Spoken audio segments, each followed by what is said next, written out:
Esta é a história do dia da Rádio Observador. Depois de 3 anos de perturbações, que ano letivo vamos ter? Todos nós queremos um ano letivo mais tranquilo, mais sereno. O Ministério da Educação desencadeou processos negociais, nunca recusou nenhum pedido de reunião por parte de sindicatos. Foram muitos os momentos de encontro. O Ministro da Educação já apelou ao bom senso para que o ano letivo, que agora começa, possa decorrer com normalidade. Depois da pandemia, veio o braço de ferro com os professores e as greves. Em 3 anos, a vida nas escolas andou longe da normalidade.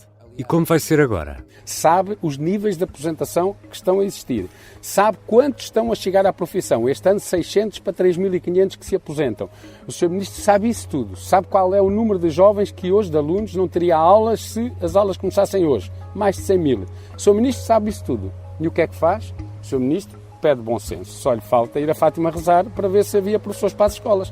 Mário Nogueira, o secretário-geral da FENPROF, dizia esta segunda-feira, que é a data, 11 de setembro, 100 mil alunos não tinham ainda todos os professores. Esta é a semana em que arranca oficialmente o ano letivo 2023-2024. Afinal, que escola vamos ter? Vou conversar com o antigo Conselheiro Nacional de Educação e atual dirigente da SEDES, Alexandre Homencristo. Eu sou o Ricardo Conceição e esta é a história do dia. Bem-vindo, Alexandre. Olá, Ricardo. Antes de entrarmos nos problemas da educação, explica-me, por favor, algo que eu nunca entendi muito bem. O ano letivo não pode começar no mesmo dia em todas as escolas? Vamos ser ousados. Por exemplo, começar numa segunda-feira em todas as escolas do país? Bem, na teoria poderia. A vantagem, ou pelo menos a intenção, de termos aqui um grupo de dias, na prática é quase uma semana, para as escolas poderem decidir em que dia é que realmente abrem as escolas para os alunos, é no fundo permitir às escolas uma certa flexibilidade na preparação do ano letivo, que em grande medida implica aqui na prática terem tempo para conseguir ter as turmas todas com os professores associados a cada turma, conseguir resolver algumas dificuldades que possam ter do ponto de vista logístico e organizativo, de modo a que as escolas, de facto, quando abrem, estejam preparadas para receber os alunos e não haver uma espécie de obrigação de abrir numa determinada data e isso culminar depois numa impreparação da escola para aquela data. E, portanto, há aqui uma flexibilidade para as escolas definirem qual é o melhor timing para elas e, em prática, a maior parte delas escolhe, enfim, o prazo confortável de não começar logo no primeiro dia. Não é? Ou seja, aulas a sério são mesmo para a semana. Certo, a tradição é essa e creio que este ano será como os outros, que é as escolas esta semana tendencialmente irão abrir para receber os pais e alguns alunos para a apresentação e enfim, o tiro de partida, mas aulas acho que começarão realmente para a semana. E agora um grande desafio, Alexandre Homencristo. Tu consegues condensar numa resposta os 3 anos letivos anteriores? Bem, não é fácil, mas neste caso em particular dos últimos 3 anos letivos também não é assim tão difícil, e isto por más razões, que é os últimos 3 anos letivos terem sido marcados por um período de grande instabilidade, eu diria mesmo até um período de funcionamento em regime de exceção, desde logo por causa da pandemia da Covid-19, que obrigou as escolas a funcionar, portanto, por vezes a não funcionar sequer, ou seja, a não ter as portas abertas e a remeter para o ensino em distância, mas quando funcionaram, a funcionar em regimes que não são os naturais à escola e, portanto, uma exigência de adaptação muito, muito grande e um período de grande incerteza e de instabilidade dentro das escolas, que depois, no último ano letivo, não tendo sido provocado pelas contingências da pandemia e pelas restrições impostas pelo combate à pandemia, que já não foi o caso, mas foi por uma grande instabilidade, por lutas laborais, neste caso os sindicatos dos professores que estavam em negociação com o Ministério da Educação e que, portanto, usaram repetidamente momentos de greve que interromperam as aulas e que, ou que nem sempre interromperam, mas pelo menos muitas vezes estiveram convocadas as greves e, portanto, criando uma instabilidade ao funcionamento normal das escolas muito grande e que foi particularmente penoso, a meu ver, porque não foi um acto isolado, mas foi um acto que se deu na sequência de anos letivos que tinham sido marcados também por uma grande instabilidade e, portanto, os últimos 3 anos foram anos dos mais difíceis que nós temos memória quando olhamos para as escolas, porque precisamente foram anos de funcionamento excepcional e pronto, e portanto esperemos que não seja, que este ano seja uma ruptura em direção à normalidade. Era isso que te ia perguntar, Alexandre, ou seja, se tivermos esses 3 anos que certamente tiveram problemas, tiveram reflexos na aprendizagem, tu me dirás, seria agora o ano de finalmente tudo entrar nos carris e voltar a alguma normalidade?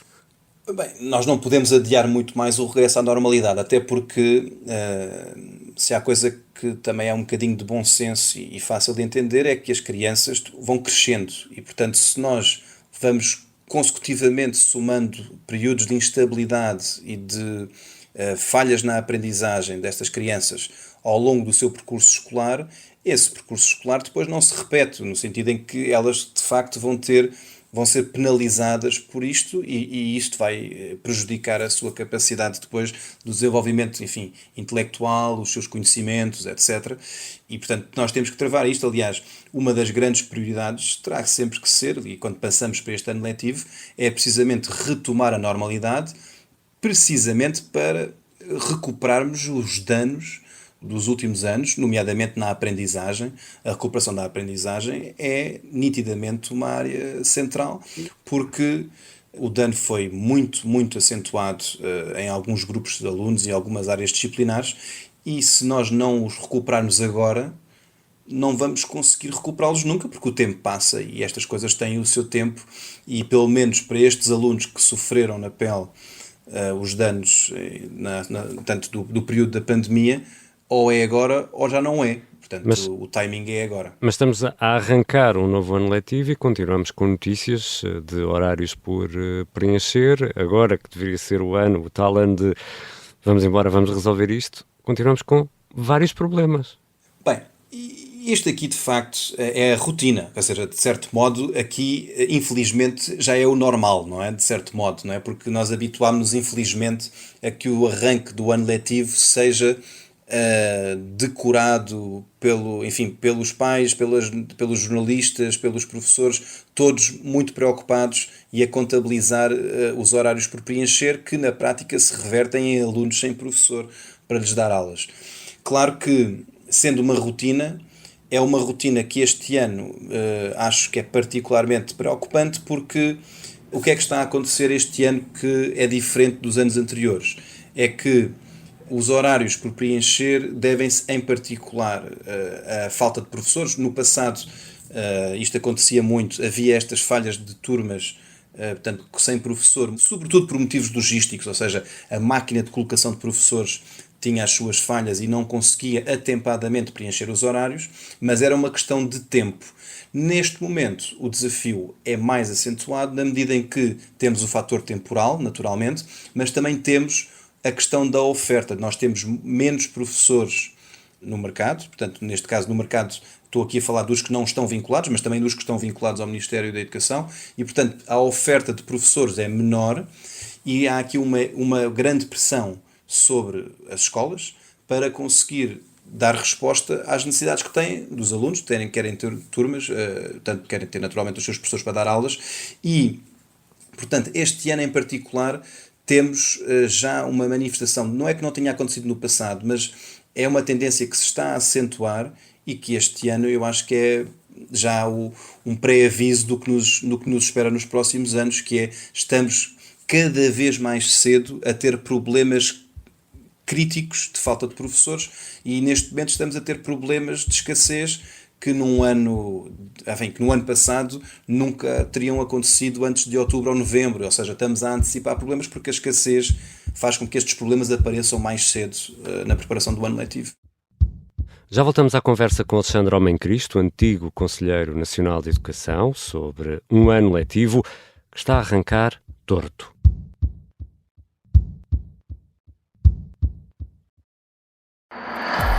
As pessoas iam para lá jogar a dinheiro. Eu vi lá uma roleta. Este é o Encantador de Ricos.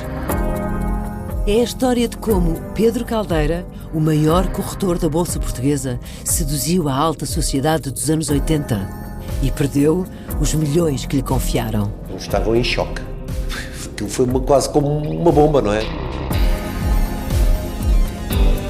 Uma série para ouvir em 6 episódios que faz parte dos Podcast Plus do Observador.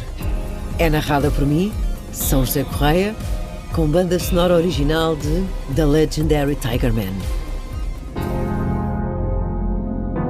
Os Podcast Plus do Observador têm o apoio da Onda Automóveis.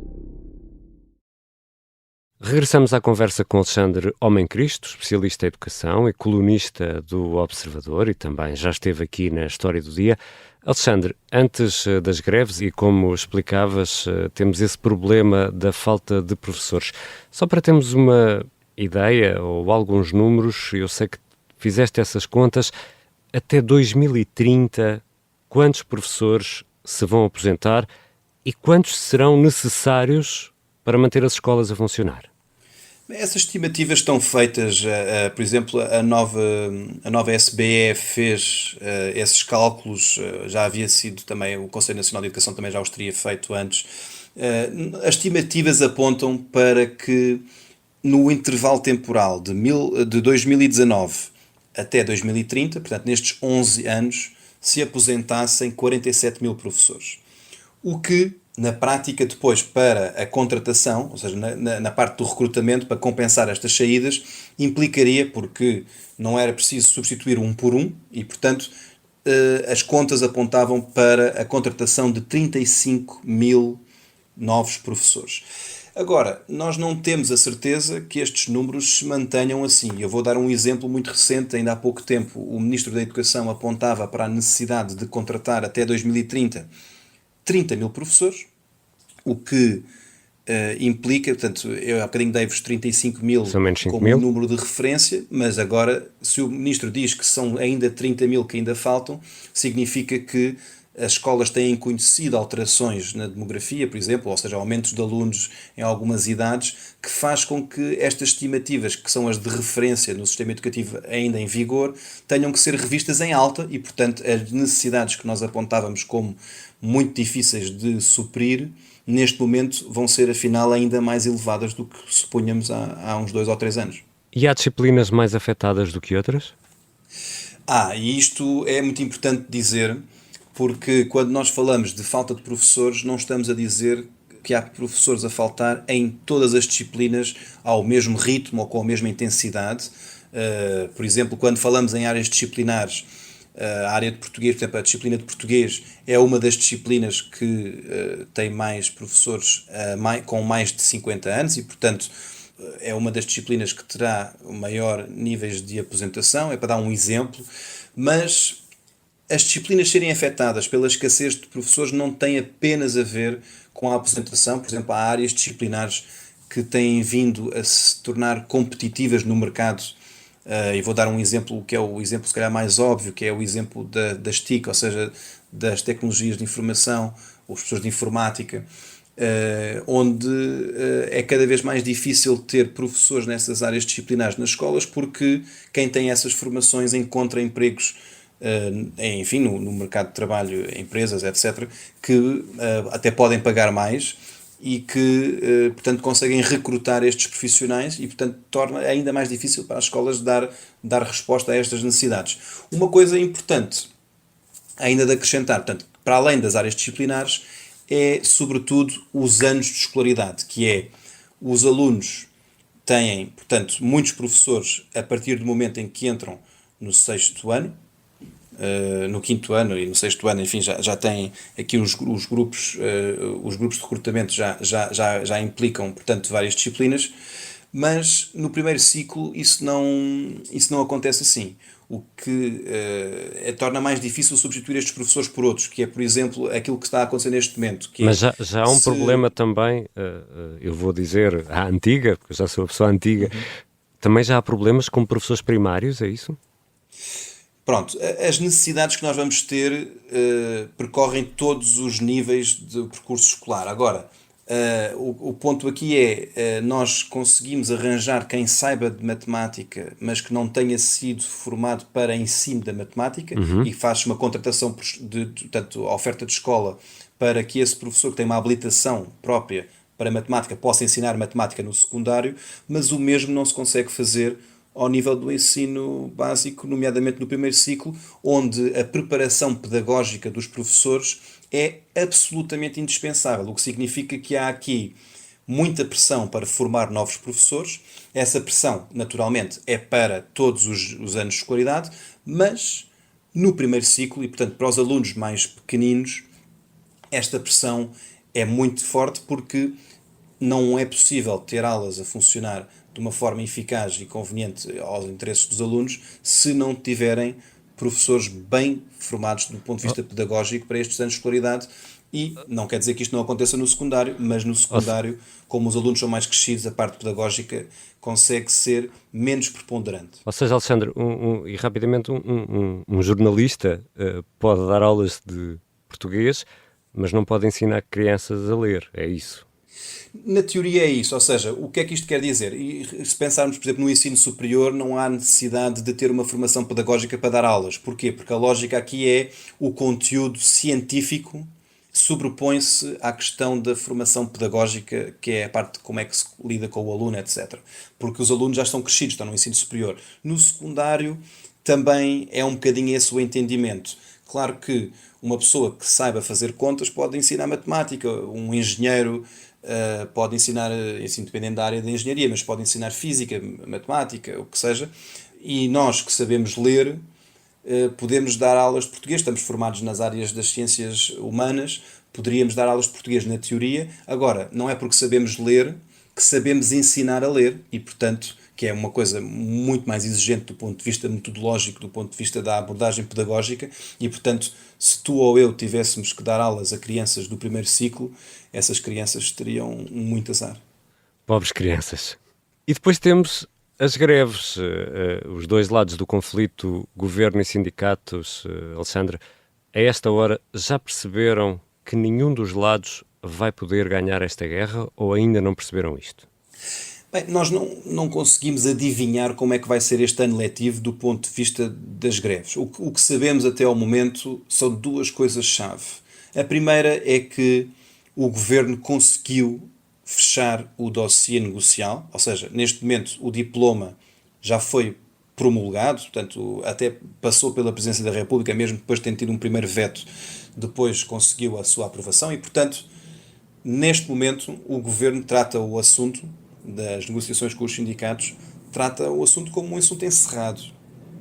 E, da parte dos sindicatos, há uma grande tentação em conseguir criar focos de pressão para que o assunto, neste caso as negociações, possam retomar e reabrir. Eu duvido muito que o governo esteja disponível para o fazer, a meu ver, enfim, fazendo aqui um bocadinho de análise política, parece-me que seria um erro, porque o governo não o vai cometer, e portanto os sindicatos vão fazer pressão para tentar reabrir. Eu acho que vamos ter um início de ano letivo onde esta pressão ainda poderá ser tema, nomeadamente à volta do período do 5 de outubro, que sendo um feriado nacional é também o Dia Mundial do Professor, e portanto nessa altura eu creio que os sindicatos farão ouvir os seus protestos e, portanto, será um momento-chave dos protestos do arranque do ano letivo, mas depois disto eu acho que será muito difícil manter os níveis de conflito em alta, tendo em conta que não há nenhuma negociação em curso e, portanto, fica também difícil de mobilizar professores para uma luta que não parece ter um propósito direto numa mesa negocial, e também fica difícil de explicar aos pais e às famílias e à comunidade porque é que as escolas continuam num alvoroço se, enfim, os dossiês, pelo menos do ponto de vista negocial, estavam encerrados. E Alexandre, há sempre também a polémica em torno dos exames. No ano passado tivemos problemas com provas digitais, este ano vamos voltar a ter problemas deste género? Bem, não sabemos se vamos voltar a ter problemas, pelo menos que vamos voltar a ter provas digitais, tudo indica que sim. Não podemos ainda dizer com toda a certeza, tendo em conta que a realização das provas em digital no 9º ano está pendente dos resultados do projeto piloto deste ano, que foi nas provas de aferição do ensino básico. Partindo do pressuposto que os resultados foram positivos, e pelo menos, eu não estou a dizer que eu acho que tenham sido positivos, mas pelo menos da perspectiva do Ministro e das declarações que fez, parece-me que foram positivos pelo entendimento do Ministério. Nós, em princípio, sim, tudo indica que teremos provas digitais, desta vez a contar para o 9º ano. E, Alexandre, aqui chegados, quão preocupados devemos estar com o futuro destes milhares de alunos nos mais variados graus de ensino e, claro, com o nosso futuro, com o futuro do país, com a forma como estes alunos estão a ser preparados? Bem, eu acho que a educação sendo tão preponderante para a construção do futuro, eu acho que quem trabalha com a educação tem que estar sempre preocupado no sentido de motivado para a mudança e motivado para fazer melhor e com muita vontade, de facto, de conseguir que os alunos se superem. Portanto, preocupados devemos estar? Acho que sim, devemos estar preocupados. Eu aqui em particular preocupa-me a eficácia dos planos de recuperação que possamos estar a meter agora neste momento em funcionamento. Tenho muitas dúvidas sobre a sua eficácia. Preocupa-me o que é que vai acontecer aos alunos que não vão conseguir ter o apoio de que necessitam para recuperar os danos da aprendizagem e para conseguirem, no fundo, melhorar a sua aprendizagem. Dito isto, eu acho que também não podemos manter um registro tão pessimista quando olhamos para a educação. Eu acho que também temos que olhar para os miúdos, e quem lida com os miúdos vê aquela energia e aquele otimismo em relação ao futuro, e acho que também temos que abraçar esse otimismo e sentir que as escolas são capazes, e eu quero acreditar que elas vão conseguir ultrapassar os obstáculos que temos pela frente, que são muito exigentes. São se calhar dos mais exigentes que as escolas portuguesas tiveram que lidar nos últimos tempos, porque são questões de aprendizagem e, simultaneamente, de escassez de professores, e, portanto, quem diz escassez diz formação de novos professores, etc. Mas estou confiante que vamos conseguir e, sobretudo, quero acreditar que a sociedade civil vai estar muito atenta e a pressionar, no fundo, o Estado e o Ministério da Educação para que não possamos falhar quando as responsabilidades são tão elevadas. Obrigado, Alexandre. Obrigado, Ricardo. Alexandre Homem Cristo é dirigente da SEDES, colunista do Observador e é um especialista em educação. Esta foi a História do Dia. A sonoplastia é da Beatriz Martel Garcia, a música do genérico do João Ribeiro. Eu sou Ricardo Conceição. Até amanhã.